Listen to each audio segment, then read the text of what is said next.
Welcome to Dad Built. I'm outside again this week. The weather has been absolutely beautiful, and I want to be sure to make the most of it while it's still here. So I'm going to be going after a huge outdoor storage win by installing a reach-in shed on top of a paver foundation. I'm even going to throw in a little extra with a custom but simple shelf build to go inside the shed. And as always, I'm going to be giving you some DIY tips and tricks along the way. Stick around. Here's the space I'm working with. I wanted to put a reach-in shed here so I could store my charcoal grill, but also grill accessories, birdseed, other stuff I use in my outdoor space. I bought these 20 by 20 paver stones at Lowe's, and then I went over to Home Depot for the paver base. I measured out the space where my pavers would go. I'm using 6 20 by 20 paver stones, so my total area needed to be 40 by 60. I need to dig about 4 inches down so that I can put 2 inches of paver base for these to sit on top of. I used my half moon edger to define my space and then began stripping away the dirt in sections. Excavating the space is the most physically intensive part of this process. It's all downhill after this.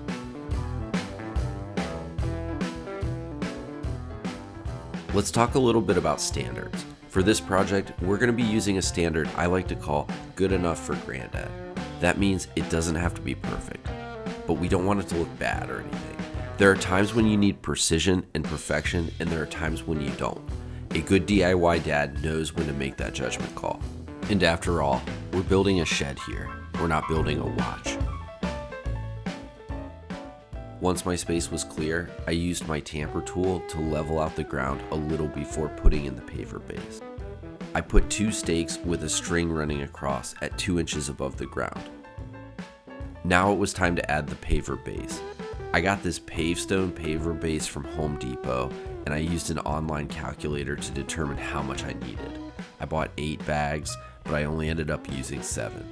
I really liked this pavestone product because it was a combination of gravel and finer stone dust, so I was able to skip buying leveling sand.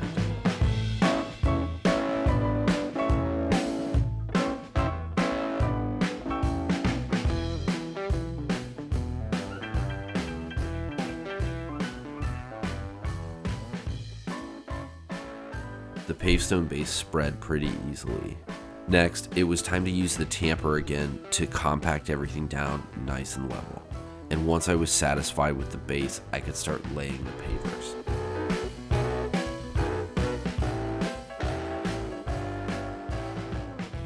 I laid the pavers down one by one, and I used a variety of scientific methods for making sure they were level. From kicking them, to using a rubber mallet, to jumping on them until I was satisfied. It actually turned out pretty good, and I was happy with the result. Most of this foundation is going to be covered by the shed, so I really just wanted a reasonably level surface for the next step. So before I install this reach-in shed, I wanted to ask you to go ahead and give this video a like and subscribe down below. I post weekly DIY content for dads and would love it if you would join the crew. Let's install this reach-in shed. The directions said this was a 2-person job, but I did it solo, and I'm going to show you how. I bought this shed on Amazon. I'll throw the link in the description.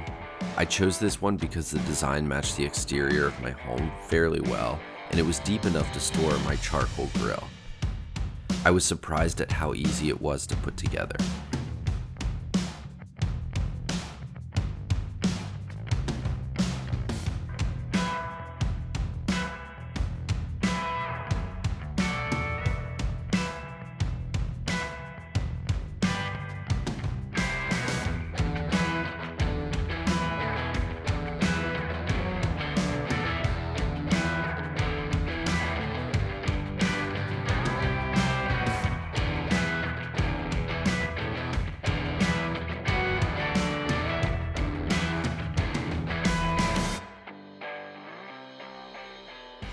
The shed has some good features too. I like how it can open from the top, so you can just lift the lid and get what you need, or you can open it up fully with the doors.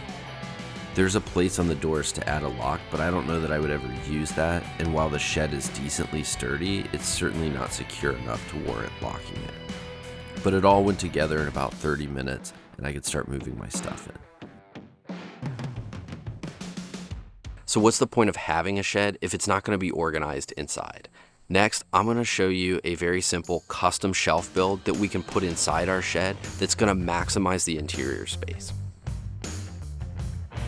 I made these very basic shelves by constructing the frames with 2x4s, and then I cut some MDF to put on top and attach the two frames together with some 2x4s that I cut to 30 inches tall.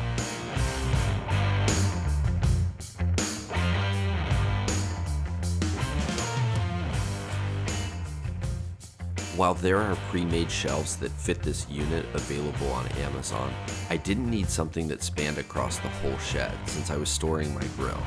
I briefly considered buying a freestanding wire shelf, but opted to build my own so that this would be as deep as the unit. These aren't the prettiest, but these are the most functional, and if I want to repurpose the shed down the road, this gives me the most flexibility.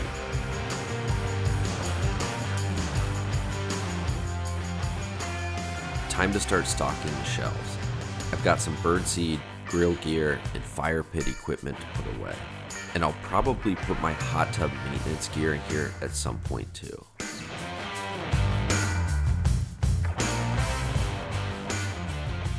For now, the top shelf gets charcoal chimneys, smoker wood chips, fire starters, and firewood.